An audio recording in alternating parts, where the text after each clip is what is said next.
United States. I happened to be a law enforcement officer in the county at the time, and I witnessed his campaign soliciting Indian voters within 30 feet of the voting polling place, which was located on, still is located on trust property, Indian trust property inside the exterior boundaries of the Crow Indian Reservation.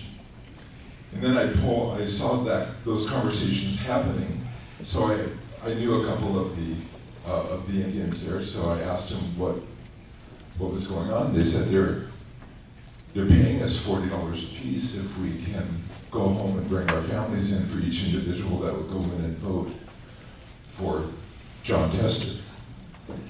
And I really didn't think anything of it, other than I thought it was a little bit odd. Then 3 days later, the locals were bringing the checks in from the Montana Democratic Party, and I started to photocopy the checks. The Montana Democratic Party was paying $40 to each Native American for each person that they were bringing to the polling place.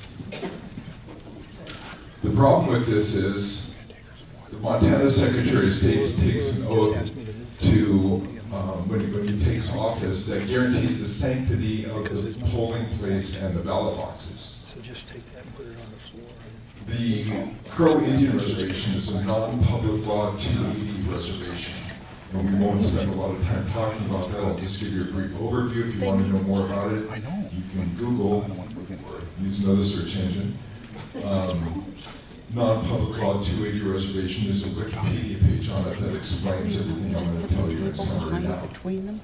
And that is state, civil, and criminal jurisdiction does not apply to any enrolled American Indian inside the exterior boundaries of a non-public law 280 reservation. Meaning,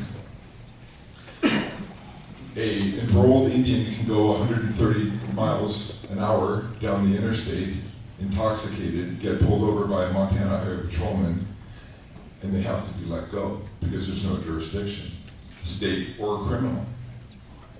So why do we have polling places on property that the state has no jurisdiction?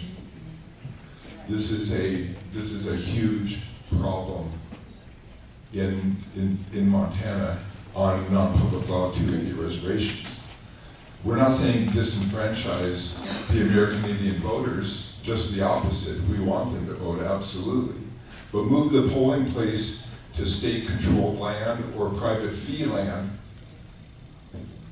The private fee land where the county sheriff has jurisdiction over the ballot boxes. In 2006, I filed a federal lawsuit pertaining to this story. Spent $35,000, had 8 notarized signed affidavits by non-Indian poll watchers who were kicked out of the polling place after the polls were closed, when the Montana Code Annotated, the state law, clearly states that the poll watchers get to accompany the ballot boxes all the way to the courthouse during the transportation, and also after the polling place is closed, that the non-Indian poll watchers can stay with the ballot boxes while they're being counted.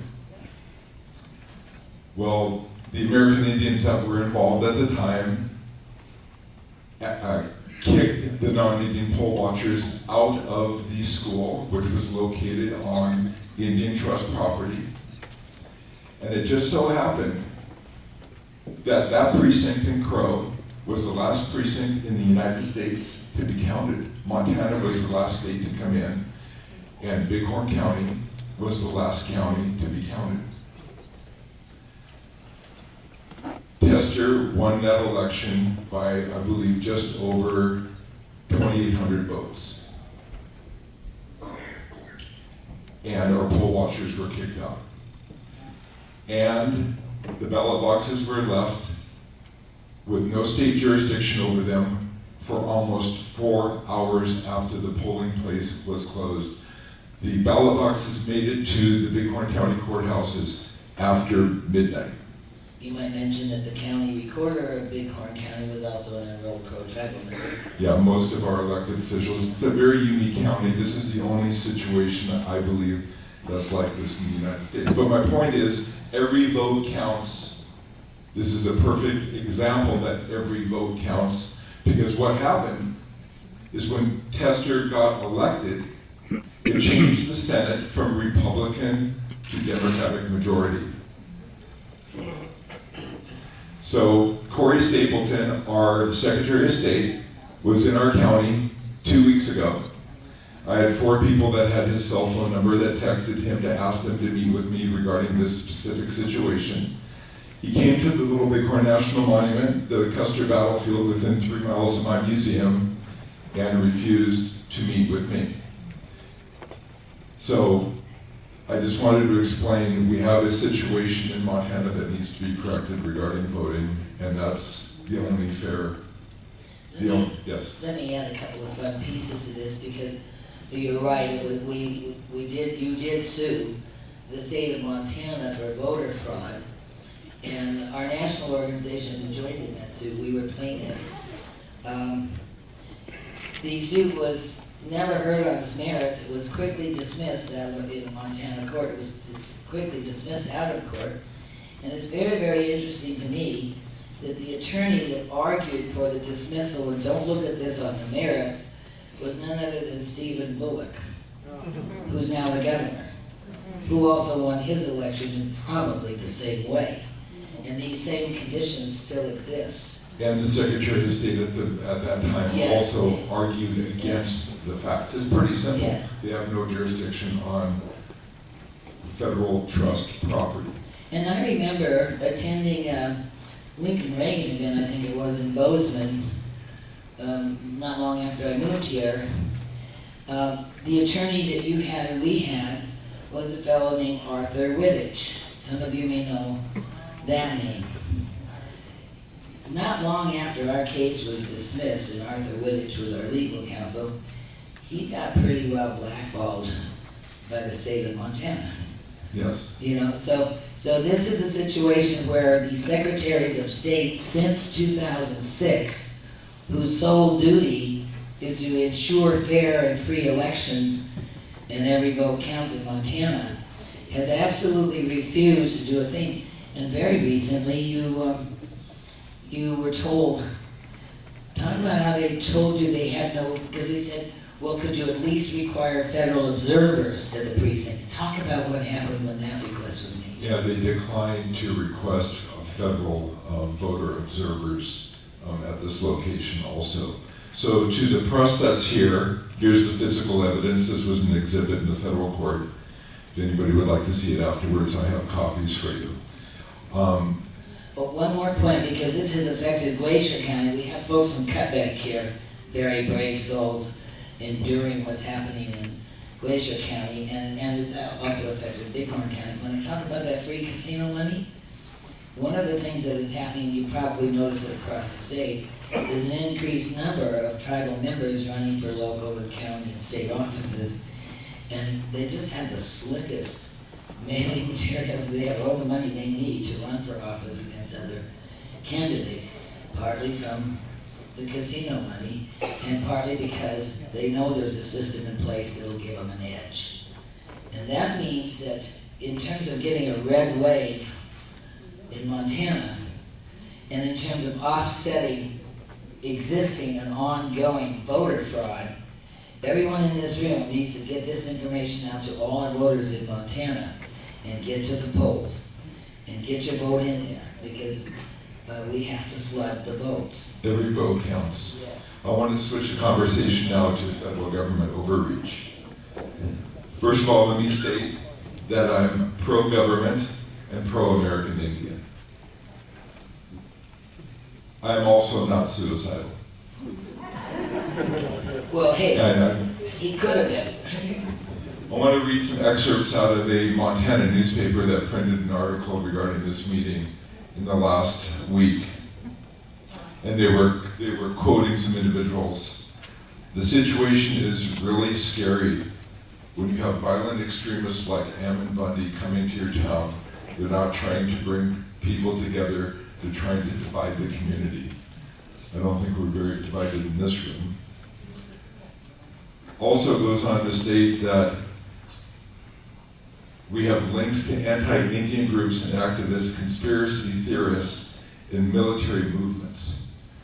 We're going to talk about military movements, but it's not going to be on the civilian side, it's going to be on the federal side.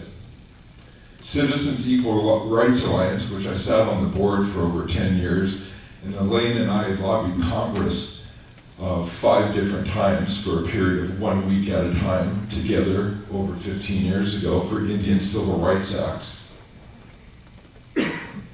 Is stating the Citizens Equal Rights Alliance, which in the report is the largest anti-Indian group in the country. How big is our board, How big is it? Elaine? Currently 10, going on 15. We're huge. I think we've identified them for who they are and what they stand for as long as they're around and in Montana trying to, in my opinion, create this xenophobic, hateful message about Indian tribes. We're going to keep a close eye on them. Hang on. There's a small group of people who are vocal. They push this fear-mongering, hate-filled agenda. We want them to see that people in Whitefish are not going to look like we want people in Whitefish not to look the other way when extremists promote discrimination. So that was written about this meeting that we're having today. I want to just add one thing. Citizens Equal Rights Alliance does 2 things primarily.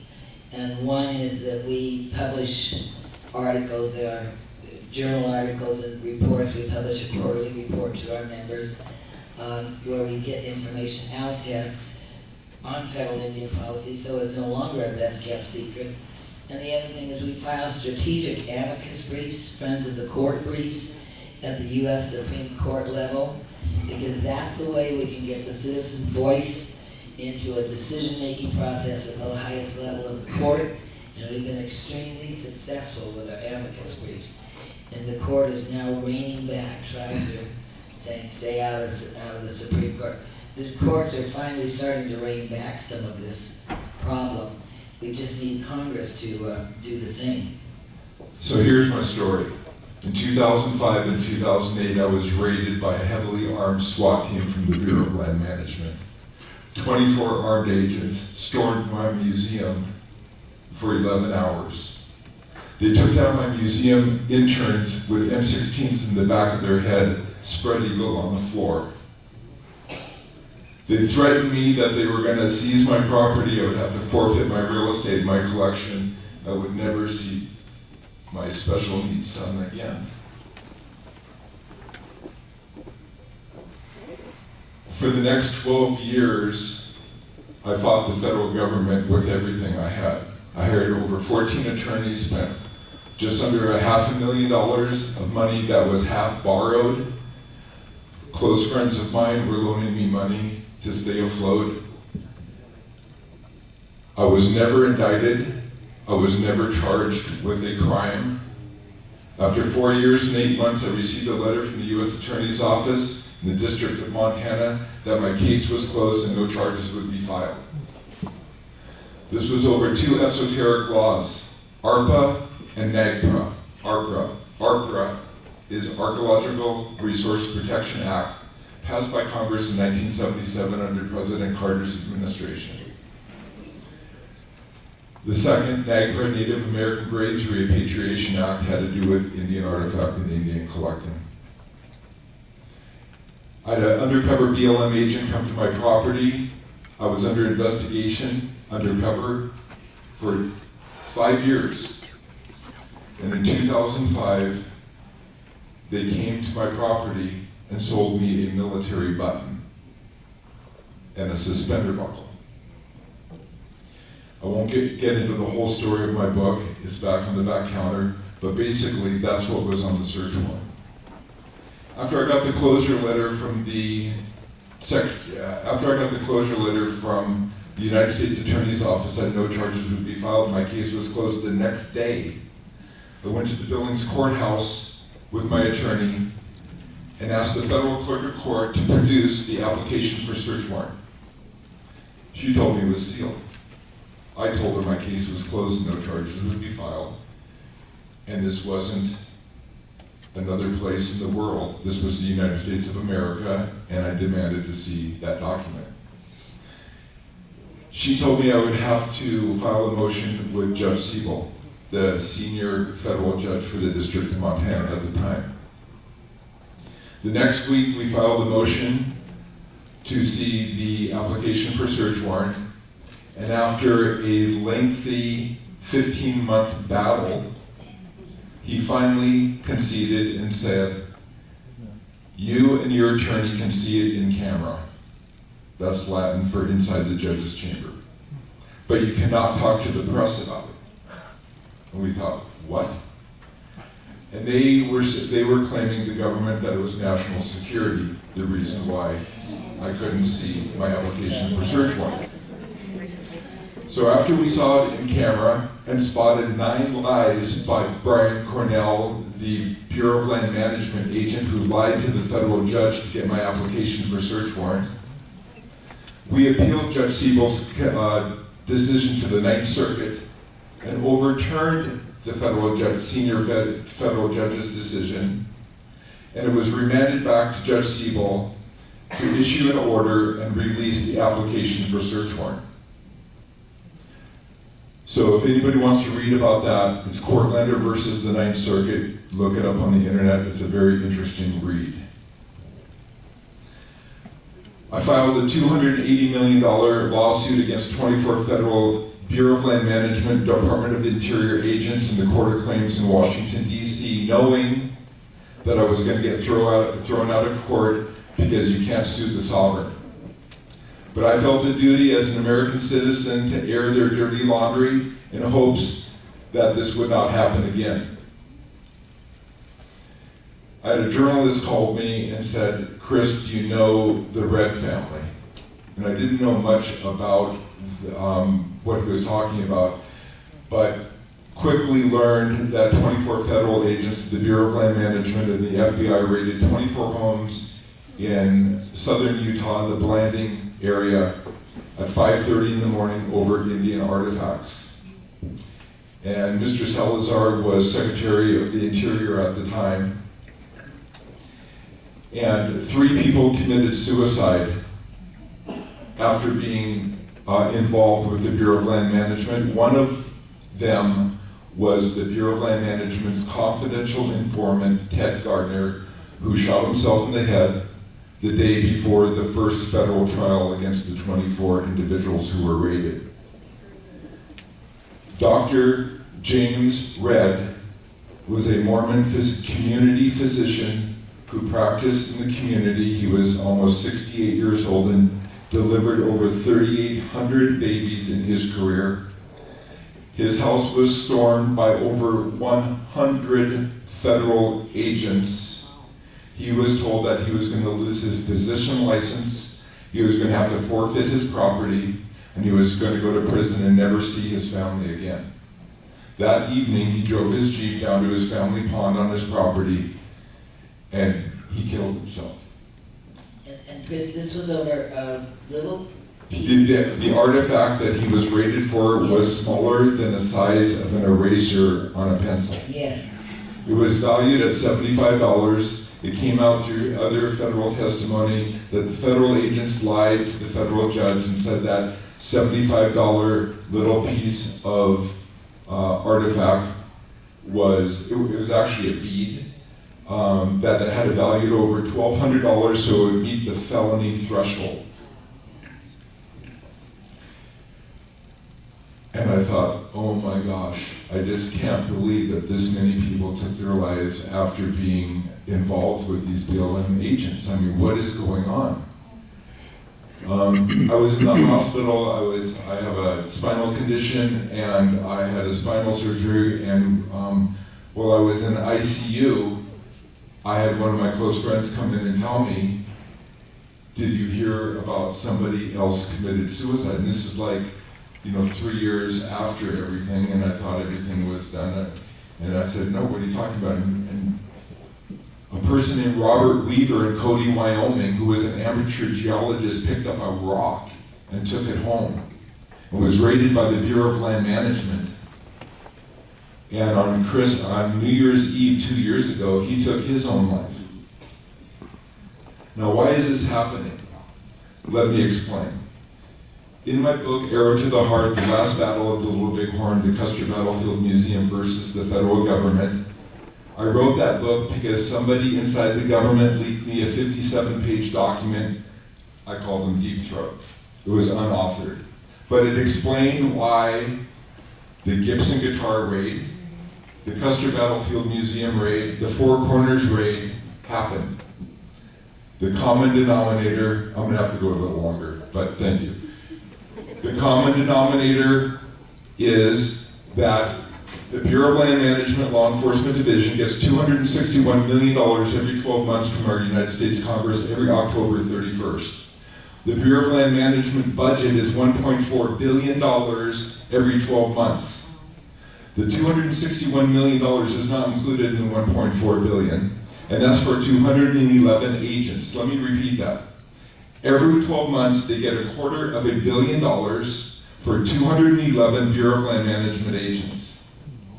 Why did these raids happen? Because William Woody, the Chief of Federal Law Enforcement for the Bureau of Land Management, ordered these raids to happen to high-profile individuals so they would get national publicity to justify their budget in front of Congress.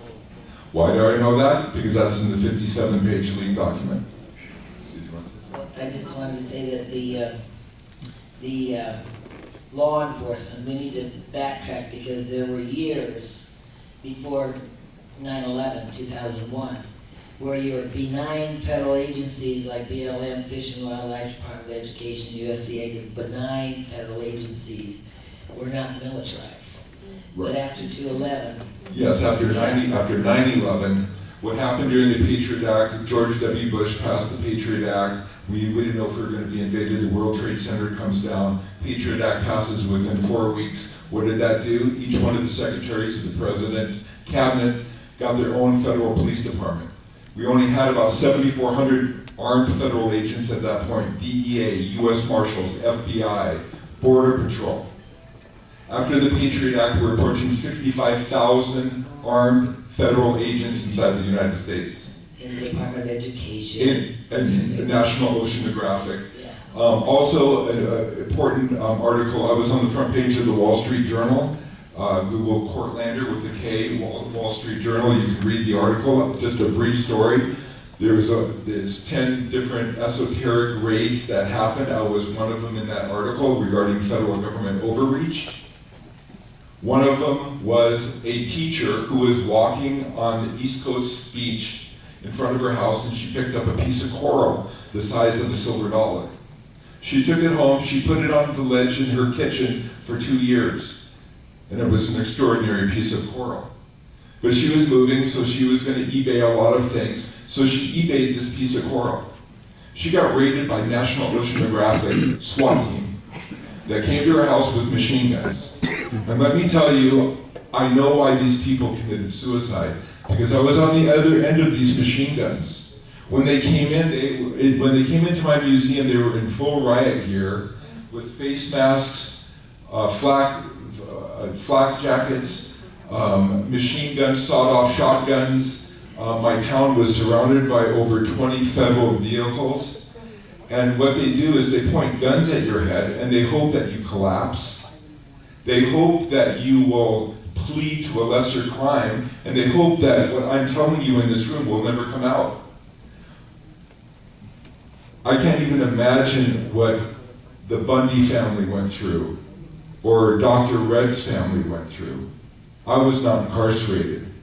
I did not lose my life. I didn't have a family member that lost their life over this. But our federal government is out of control. Yes, do we have a deep state? We absolutely do have a deep state. And the deep state is our federal government agencies. Not all of them, not everybody's bad, But I'm here to tell you, we have a huge situation going on regarding the Department of the Interior Law Enforcement.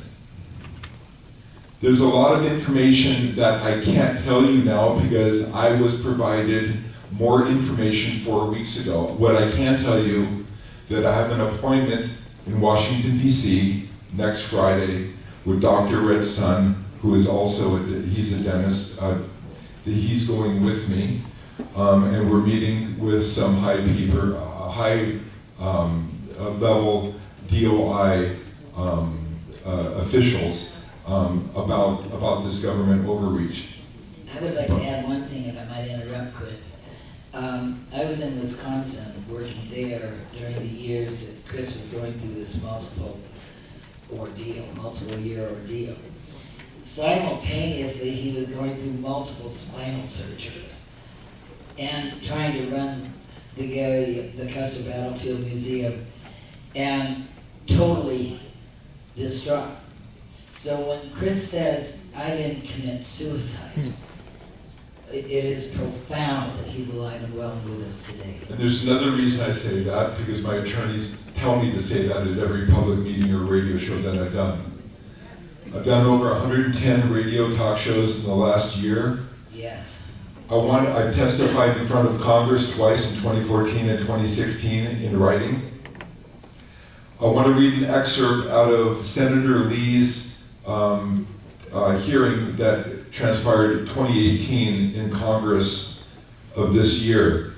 And this is Secretary Zinke, how he wants us to feel about Bureau of Land Management law enforcement. This is a quote, Secretary Zinke, under sworn testimony. Because when you see a BLM truck, the first thing that I would like the public to think about is that the BLM and the land management, when you see a BLM truck and a light go on behind you, I would like you to probably think about maybe there's a lost kid out there, or maybe that they've seen a grizzly bear and that they're not going to get a ticket on a county road.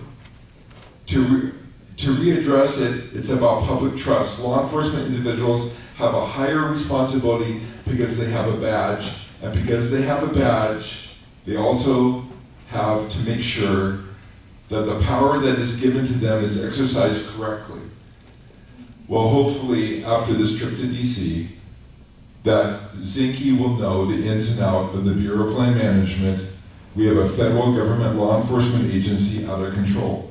When I did not plead guilty to any of the crimes after the 2005 raid, every month my attorney would get a phone call and say that the grand jury is convening in Billings every third Thursday. If Kortlander doesn't plead to these 9 felonies, they threaten me with 89 years in prison. If he does not plead to those 9 felonies, we're going to stack more felonies on that. So for 4 years and 8 months, I was getting those phone calls. And then I got re-raided in 2008 by another team of Bureau of Land Management who came into the museum and took all of our eagle feather war bonnets from the museum and tried to make it sound like I was buying and selling eagle feathers illegally. Well, obviously I wasn't. I read the federal law before I built the museum. I was fully briefed by a team of 3 attorneys that I hired that gave me legal briefs on every aspect of ARPA, Archaeological Resource Protection Act, and also the Eagle Protection Act and NAGPRA, Native American Graves Repatriation Act. A lot of these agents that are federal agents are former military, and they get preference to be hired as federal agents. And when they get out of the Federal Law Enforcement Academy in Georgia, you get this little gold badge and it says US on it, and they think it says GOD instead of US. Because nobody polices these federal agents. And they will do anything to bring you to your knees, to have you, to have you plead guilty to something. I know we need to close, but a couple of other points. And one is that the law enforcement, these militarized benign agencies that have hundreds of thousands of law enforcement members, and they require $250 million annual funding for their law enforcement officers. The problem is they have nothing to do, really. The county sheriff is the law of the land. The county sheriff. These folks have nothing to do.